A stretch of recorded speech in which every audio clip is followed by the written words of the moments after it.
ஹல்லேலூயா ஹல்லேலூயா. தேவனுடைய பரிசுத்த நாமத்துக்கு மகிமை. தயவுசெய்து பிள்ளைங்களை கொஞ்சம் பார்த்துங்க. 20 நிமிஷம் அப்புறம் வெளியே போட்டுக்கோம். வசனம் பிரசங்கிக்கும் போது அமைதியா இருக்கணும். அதான் நம்மளுடைய இதான். ஏன்னா என்ன கேட்கறோம் ஏது கேட்கறோம் தெரியாது. பிள்ளைங்களை நீங்க ஜாக்கிரதையா நல்லா பார்த்துக்காது, அழாதபடி பார்த்துக்கணும். ஹல்லேலூயா. இந்த நாளிலே தேவன் நம்மோடு கூட பேச இருக்கிறார். நம்மோடு கூட பேச இருக்கிறார் என்றால் அவர் நம்மளை பார்த்து சில காரியங்களை கேட்கிறார். அநேக சமயத்தில் நம்மை எச்சரிக்கிறார், அநேக சமயத்தில் நமக்கு உதவி செய்கிறார், அநேக சமயத்தில் நமக்கு வாக்குத்தத்தங்களை கொடுக்கிறார், நம்மை தேற்றுகிறார், ஆற்றுகிறார், எல்லாத்தையும் செய்கிறார். அப்படிப்பட்ட ஆண்டவர் இன்றைக்கு நம்மிடத்தில் ஒரு கேள்வி கேட்கிறார். அதை குறித்து நாம பார்க்கலாம். அது என்ன கேட்கிறார்? எடுத்துக்கொள்ளுங்க. ஏசாயாவின் தீர்க்கதரிசி புத்தகம்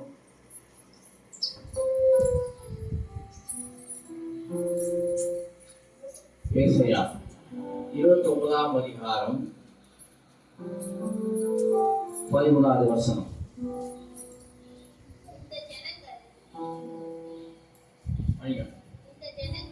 இந்த ஜனங்கள் தங்கள் வாயினால் என்னிடத்தில் சேர்ந்து தங்கள் உதடுகளினால் என்னை கனப்படுகிறார்கள்.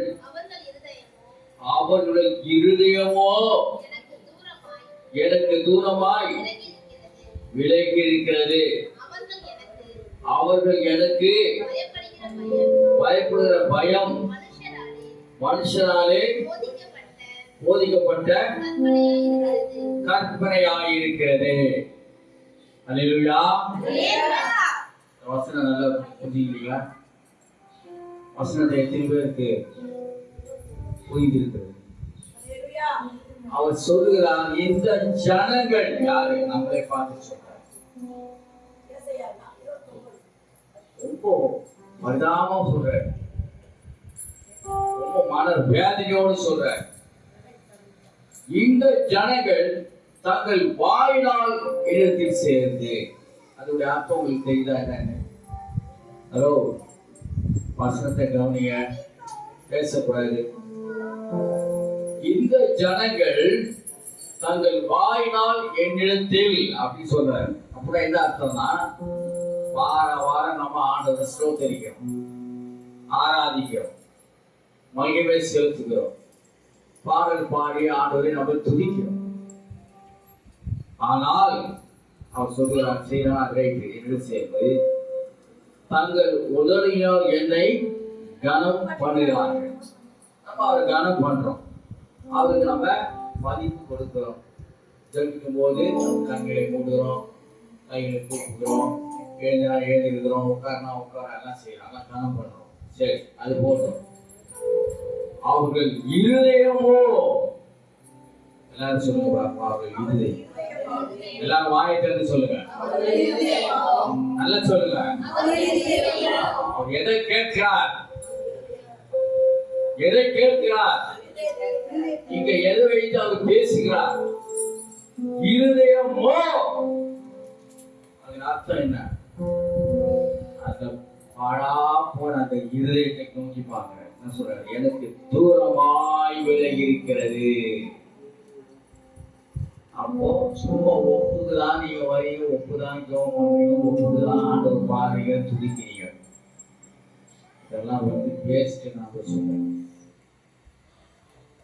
எப்படி இருந்தா அது நல்லது என்று கேட்டா, இதயத்துக்குள்ளாக, அதாவது ஒரு வார்த்தை ஆண்டவர் சொன்னார். அந்த நாளிலே சொன்னார், நீ உன் முழு இதயத்தோடும் முழு பெறத்தோடும் முழு முழு முழு ஆத்மாவோடும். அப்ப அந்த ஆத்மாவுக்கும் இருதயத்துக்கும் ஒரு கனெக்ஷன்.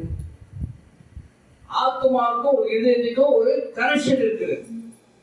அதுதான் சம்பவத்தை பத்தி பேசுறாங்க. நீங்க எப்படி வாயில துதிக்கிறீங்க, அதெல்லாம் பண்றீங்க, அதெல்லாம் ரைட்டு தான்.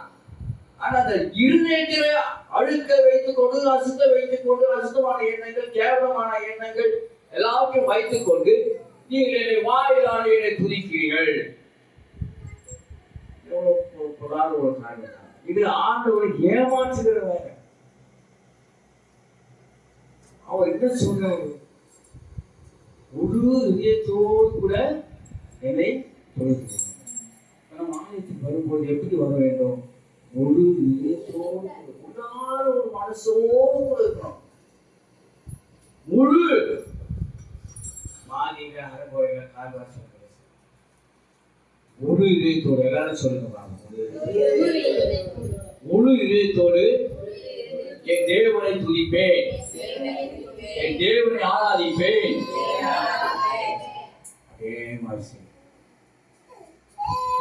நிறைய பலனான காரியம் உங்களுக்கு கிடைக்கும், நிறைவான ஆசீர்வாதம் கிடைக்கும். உங்க குடும்பத்துக்குள்ள என்ன குறைகள் இருக்கிறதோ அதை நிறைவேற்றுவார். இன்னைக்கு எத்தனையோ எவ்வளோ குறைகள் வைத்திருக்கிறீர்கள். உங்கள் வாழ்க்கையில் எவ்வளோ குறைகள் இருக்கிறது, நடக்காத காரியங்கள் எவ்வளவோ இருக்கிறது, இன்னும் பின்தங்கி கொண்டிருக்கிற காரியங்கள் இருக்கிறது, இன்னும் அப்படியே டெட்டா இருக்கு. ஜெபித்து ஜெபித்து ஜெபித்து பார்க்கிறோம், ஆனாலும் அந்த ஜெபத்துக்கு பதில் கிடைக்காம அப்படியே தான் இருக்குது. ஏன்? நீ மூணு இதயத்தோடு கூட அவரோடு கூட இருக்கிற. அல்லேலூயா. முதலாவது இந்த காரியத்தை முதல்ல செய்யணும். எதை செய்யணும் அதை முதல்ல செய்யணும். எல்லாரும் ஜெபிக்கணும், எல்லாரும் வேதம் வாசிக்கணும். அது பிரயோஜனம். ஒரு இதயத்தோடு கூட. சரி, இந்த முழு இதயத்தோடு கூட என்ன நடக்கும் தெரியுமா? நீங்களே காலையில் எழுந்திருப்பீங்க. நீங்களே காலையில் எழுந்திட்டு என்ன பண்ணுவீங்க? ஜெபம் பண்ணுவீங்க, வேத வாசி, எல்லாருக்கும் அன்பா இருப்பீங்க, எல்லாரையும் சகிச்சுப்பீங்க, மற்றவங்களை உதவி செய்ய முதல்ல நீங்க தான் இருப்பீங்க. இப்படிப்பட்ட ஒரு நல்ல உள்ளம் உங்கள் உள்ளத்திலே உருவாக்கி இந்த மாதிரி நல்ல எண்ணங்கள் உருவாக்கும் பொழுது தேவன் அதில் வாசம் பண்ணுவார்.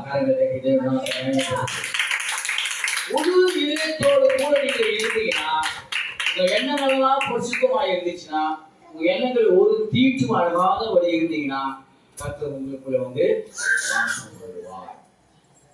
அவர் சொல்லுங்க பாருங்க, எவ்வளவு அருமையான வார்த்தையை சொன்னார். இதோ வாசற்படியில் இருந்து நான் கட்டுகிறேன். ஒரு என் சத்தத்தை கேட்டு கதவை திறந்தால் நான் அவனுள்ளங்க அவனோட கூட நானு என்ன எவ்வளவு அருமையான வார்த்தையை பாருங்க. இந்த வார்த்தையில நீங்க விட்டுறீங்க, கவனிக்கணும். அப்ப இங்க பாருங்க, இந்த ஜனங்கள் தங்கள் வாயினால் என்னிடத்தில் சேர்ந்து தங்கள் உதவினால் என்னை கனம் பண்ணுகிறார்கள், அவர்கள் இதுவரைக்கு தூரமாய் விலகி இருக்கிறது. இன்னொரு காரியம், முக்கியமான ஒரு காரியம், லாஸ்ட் வாசம் அந்த வாக்கு படிமா. லாஸ்ட் அவர்கள் அவர்கள் எனக்கு பயப்பட பயம்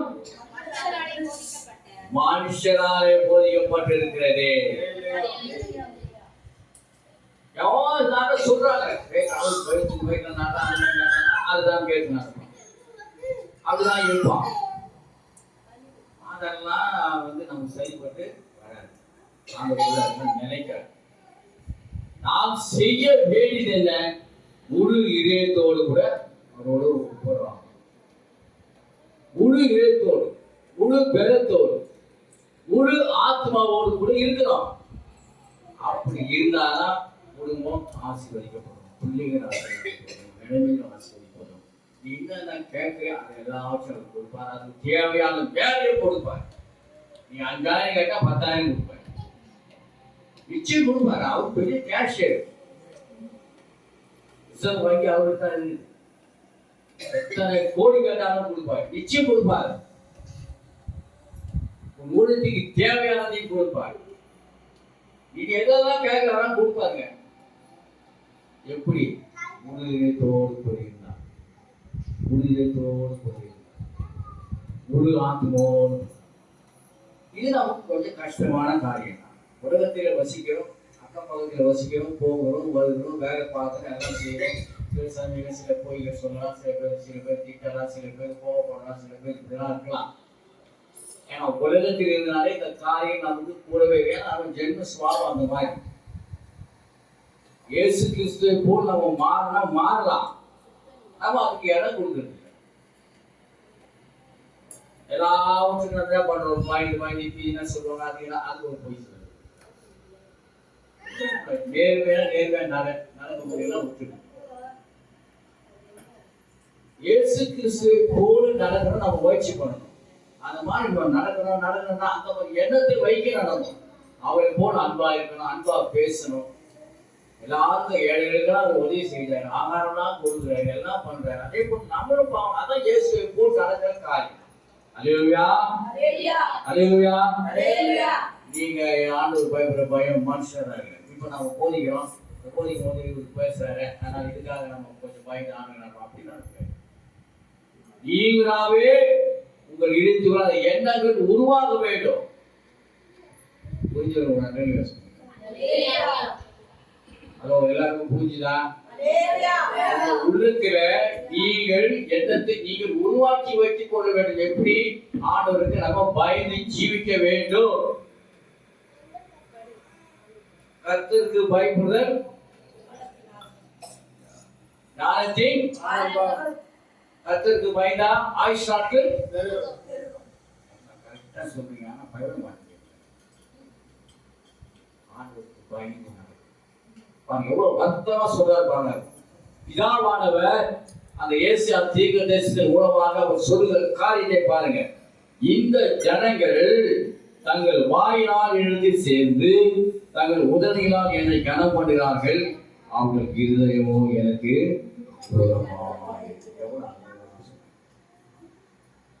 தன்னுடைய இருக்கிற அந்த விஷயத்தை சொல்றாரு. இந்த ஜனங்கள் வேஸ்ட் எல்லாம் பண்றாங்க, எல்லாம் பலி செலுத்துறாங்க, அது செலுத்துறாங்க, பண்டிகை கொண்டாடுறாங்க, ஆசிரியர் வச்சுக்கிறாங்க, எல்லாம் செய்யறாங்க. ஆனால் என்னுடைய கட்டளைப்படி நடக்க மாட்டேங்கிறாங்க. வேலை வாசிக்கிறதுல, ஜெபிக்கிறதுல, போறது வருது, சம்பாதிக்கிறது, இப்படிதான். ஆனால் ஒரு காரியத்தை சொல்லி நான் முடிக்கிறேன். ஏசாயா 55 எடுத்துக்கொள்ளுங்க.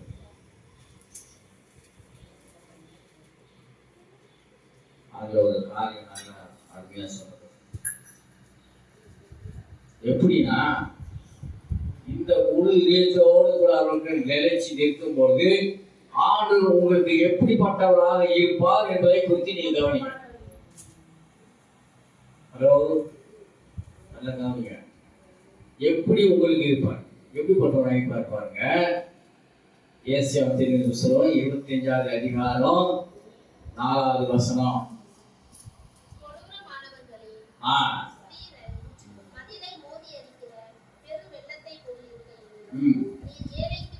நீர் ஏழைக்கு பெறலும் நெருக்கப்படுகிற எளியவனுக்கு திடனும் பெரும் வெள்ளத்துக்கு தப்பும் அடைக்கலமும் வெயிலுக்கு ஒதுங்கும் நிழலும் ஆனீர். காரங்களை தச்சுவோம்.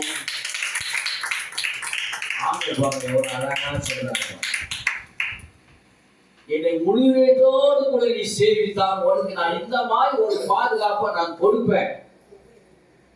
கொடூரமானவர்கள் உண்மையில சீறி மோதி அழிச்சா கூட உங்க கொடூரமானவர்கள் உன்னை பார்த்து உன்னை ஏதாவது அழிக்கிற உன்னை அழிச்சுதான் தீர்வு நினைக்கிறாங்க பாரு, அவங்களுக்கு முன்னால உன்னை உயர்த்துவாங்க. நீ கெத்து போனோம், நீ அழிஞ்சு போனோம், நீ இப்படி இருக்கக்கூடாது அப்படி இருக்கக்கூடாது நினைக்கிறவங்க மத்தியில உன்னை அவர் உயர்த்துவார். அல்லேலூயா. அவருக்கு ஏழைக்கு பலன், எல்லாவற்றையும் பலன் கொடுப்பார். சரீரத்துல பலன் கொடுப்பார், ஆவியில பலன் கொடுப்பார், பணத்துல பலன் கொடுப்பார், எல்லாத்திலும் பலன் கொடுப்பார். அல்லேலூயா, அல்லேலூயா. நெருக்கப்படுவதற்கு எளிவனுக்கு திடனும். சில காரியங்கள் அதிகமாக நெருங்கி ஒண்ணுமே இல்லாமல் ஏதா வாழணும் அப்படின்னு நினைக்கிறவங்களுக்கு அவர் ஒரு திடனை கொடுப்பார். திடமா இரு, நீ ஒன்றும் கவலைப்படாது, நான் உன் கூட இருக்கிறேன். எதுக்கு நீ சாகணும்னு நினைக்கிறேன், எதுக்கு நீ இருக்கணும் அப்படின்னு நினைக்கிறேன். எப்பவுமே திடன் மேலதான் நான் உன்னோட கூட இருக்கிறேன். அல்லேலூயா அல்லேலூயா. ஆண்டவர் சொல்றாரு, நான் உன் கூடவே இருக்கிறேன். நம்ம கூட இருக்கிறதுக்கே எவ்வளோ பேர் இருக்கிறாங்க. ஆனாலும் ஆண்டவர் நம்மோட கூட அது ஒரு தனிமை. அவர் எப்படி அவர் நம்ம கூட இருந்தா நமக்கு அவரு பலனும் திடனும் அடைக்கலமும் நமக்கு வெயிலுக்கு நிழலுமாக இருப்பார். அல்லேலூயா அல்லேலூயா. நினைச்சு பாருங்க, நல்லா பாருங்க. வசனத்தை ஒரு முறை வீட்டுல போய் கூட நீங்க அதை வாசித்து கேட்டு பாருங்க. ஆண்டவர் முதல்ல நீங்க அவரை கனம் பண்ணும் போது நீங்க தெரிஞ்சுக்கணும். அது விசேஷமான ஒரு காரியம். எப்போ பார்த்தாலும் ஏதோ அந்த 2 2 2 4 3 4 இந்த வாய்ப்பாடு கொண்டுவாங்க. அந்த மாதிரி இருக்கக்கூடாது. அல்லேலூயா. அப்படியே படிச்சுக்கிட்டே போகுது வாய்ப்பாடு. ஒரு காரியத்தை நம்ம இறங்கினோம்னா அது மாறுதலாம் செய்யணும். இப்போ ஆண்டுக்குள்ள வரும்போது ஒரு மாறுதல் இருக்கணும். அந்த மாறுதல் நம்ம எப்போது இருக்கிற மாதிரி இருக்கக்கூடாது. ஹலோ, கவனிக்கிறீங்களா? சில பேருக்கு என்னன்னா எங்கெங்கயோ போகுது. நல்லா பாக்குறேன். சில பேர் வேத வசனத்தை கவனிக்க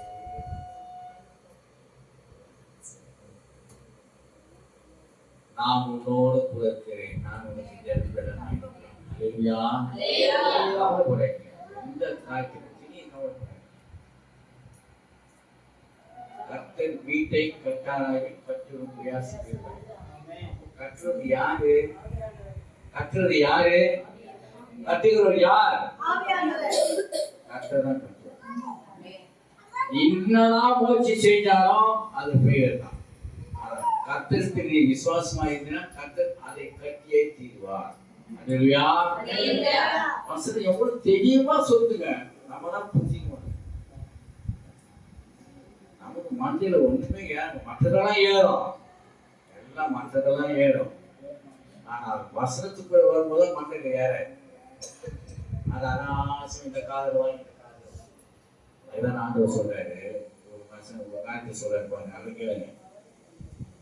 இந்த ஜனங்கள் கேட்டாலும் சரி கேட்கவிட்டாலும் சரி வசனம் மட்டும் போச்சு. ஏன்னா அவங்க ஞாயிற்று நாள் அங்க வருவாங்க மேல. அப்ப நான் பாத்துக்கிறேன். ஜாக்கிரதையா அந்த வசனத்தை திருப்பி படிப்போமா?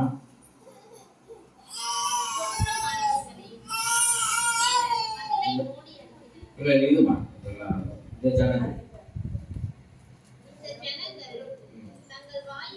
தங்கள் வாயினால் தங்கள் உதடுகளினால் என்னை கனம் பண்ணுகிறார்கள். அவர்கள் இருதயமோ எனக்கு தூரமாய் விலகி இருக்கிறது. அவர்கள் எனக்கு பயப்படுகிற பயம் மனுஷராலே போதிக்கப்பட்ட கற்பனையாய் இருக்கிறது. அல்லேலூயா அல்லேலூயா. நல்ல புரிஞ்சுங்களா? அல்லேலூயா. ஆண்டவர்ட்ட எப்படி இருக்கணும்?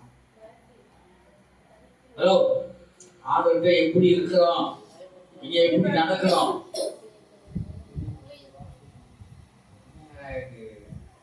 இவ்வளோ தூரம் கைக்கு சொல்லி கூட இருந்துச்சு. வாய் எப்படி அது காதுக்கு கேட்குறீங்க? சொல்லுங்க, எப்படி இருக்கும்? இனிமேல் ஆண்டவருக்கு நம்ம எப்படி இருக்க போறோம்? நல்ல சத்தமா சொல்லுவான். எப்படி இருக்கணும்? சொல்லலாமா?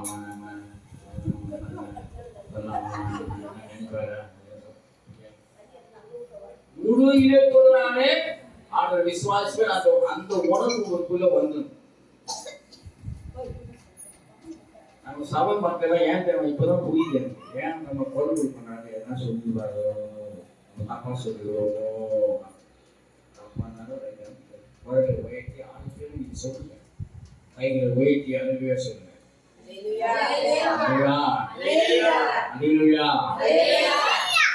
நான் சொல்ற வார்த்தையை நீங்களும் ஒன்றா சேர்த்து சத்தமா சொல்லணும். சரியா? சரியா? முடிப்பட முடிய வேண்டாம். வீடு நான் முடிச்சிருக்கேன். எல்லாம் எனக்கு தெரியும். ஜனங்க அப்படிதான் நினைப்பாங்க.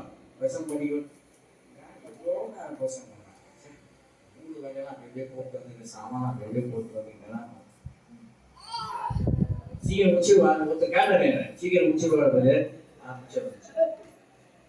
இப்படிலாம் இருக்கிறாங்க நம்ம ஜனங்க.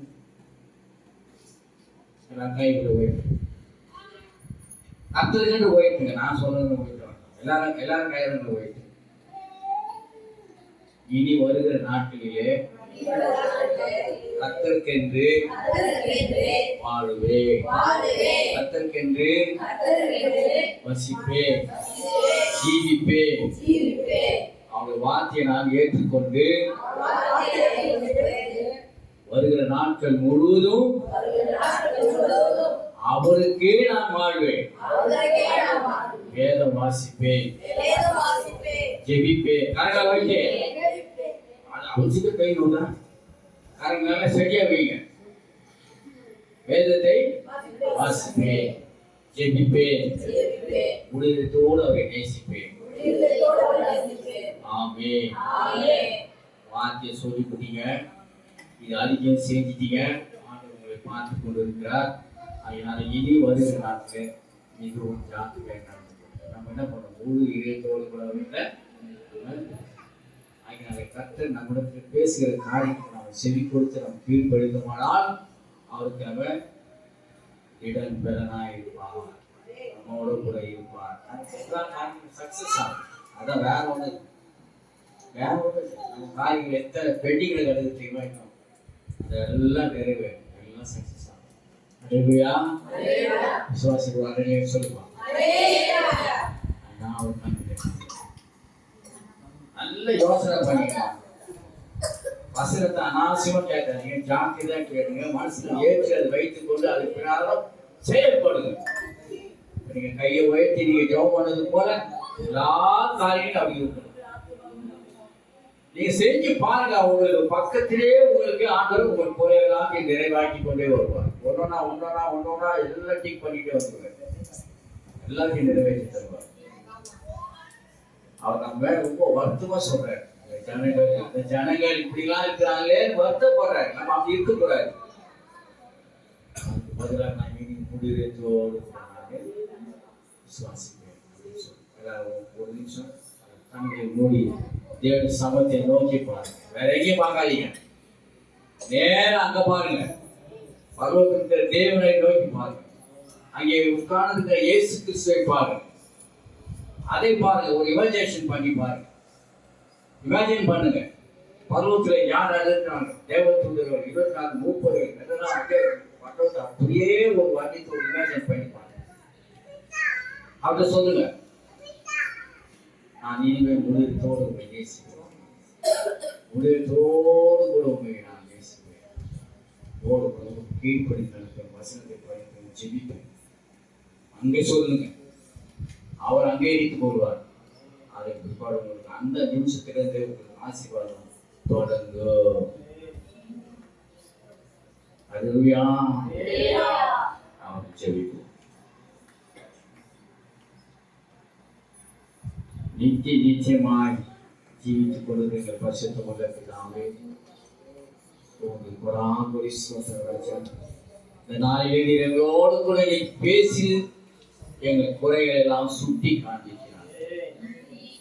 அதுக்காக உங்களுக்கு கொடாங்கொடி ஸ்தோத்திரம். நாங்கள் இனி முடியத்தோடு கூட நடந்து கொள்வோம், முடியத்தோடு கூட விசுவாசிப்போம், முடியத்தோடு நாங்கள் ஜெபிப்போம், வேதம் வாசிப்போம். அப்படி எங்கள் உணவை எங்கள் இதயத்தை அப்படியாக நாங்கள் மாற்றிக்கொள்வோம். விசுவாசிகள் எல்லாரும் காரியங்கள் நாங்கள் விலகி இருக்கோம். ஓய்வும் பொருத்தமான காரியங்கள், ஏமாற்ற வேலைகள் எல்லாவற்றையும் நாங்கள் எங்களை விட்டு விலகி ஒப்பு கொடுக்கிறோம். பண்ணுங்க. நமக்கு ஜீவனையும் பலனையும் தரார்கள். நமக்கு டெய்லி ஆகாரம் தரார்கள். நம்ம வாகனத்தை ஓட்டி கொண்டு போகும்போது நம்மோடு கூட இருக்கிறார், அதுபோது நம்மோடு கூட இருக்கிறார். இதெல்லாம் நினைச்சு பார்த்து அவருக்கு நன்றி செய்யணும். அவர் இல்லைன்னா நம்ம இல்லை, அவர் இல்லைன்னா அவ்வளோதான், நம்ம ஒன்று இல்லை. ஒரு நிமிஷத்துல நம்ம செத்து போயிடும். அவர் நம்ம கூட இல்லைன்னா ஒரு நிமிஷத்துல நம்ம செத்து போயிடுவோம். சரித்திர ஆவி போயிடும். ஆவி இப்போ உள்ள இருந்தது காரணம் அவர் நம்மோடு கூட இருக்கிறார். அவருடைய பிரச்சனை நம்ம வாழ்கிறோம், அவருடைய பிரச்சனையோடு கூட நம்ம உறவாடுகிறதுனால நமக்கு அந்த ஜீவன் நமக்கு வைத்திருக்கிறார். அதை நினைச்சு பார்த்து ஆண்டவருக்கு நன்றி. ஸ்தோத்திரம் ஸ்தோத்திரம் ஸ்தோத்திரம். எல்லாரும் சொல்லுங்க, எல்லாரும் எல்லாரும். ஸ்தோத்திரம் ஸ்தோத்திரம் ஸ்தோத்திரம் ஸ்தோத்திரம். ஜீவனை கொடுத்ததுக்காக நன்றி அப்பா. இந்த நாளிலே கர்த்தாவே சமூகத்தில் வந்து அமர்ந்து ஒரு வார்த்தையை கேட்கும்படி செய்ததுக்காக உங்களுக்கு நன்றி அப்பா. நன்றி எங்களை திருத்தியதுக்காக நன்றி. எங்கள் குற்றத்தை எங்களை வெளிப்படுத்தியதுக்காக நன்றி அப்பா. ஒன்றாவது ஸ்தோத்திரம் ராஜா. ஸ்தோத்திரம் ஸ்தோத்திரம் ஸ்தோத்திரம். எவ்வளவுதான் நாம் உங்க ஸ்தோத்திரம் சொன்னாலும் அந்த நாள் எங்களுக்கு அதுக்கு போதாது ஆண்டவர். ஆனாலும் நீர் எங்களுக்கு எதிர்பார்க்கிற காரியம் என்ன? ஒரு இருதம் என்று இருக்க வேண்டும் என்று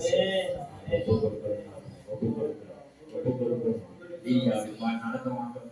இனி உங்களுக்கு கீழ்ப்படி நடக்கும். இயேசு ஜெபம் கேளும் பிரசன்னம். ஆமென். எல்லோராக சொல்லுங்க. ஆத்துமாவே கர்த்தரை ஸ்தோத்திரி.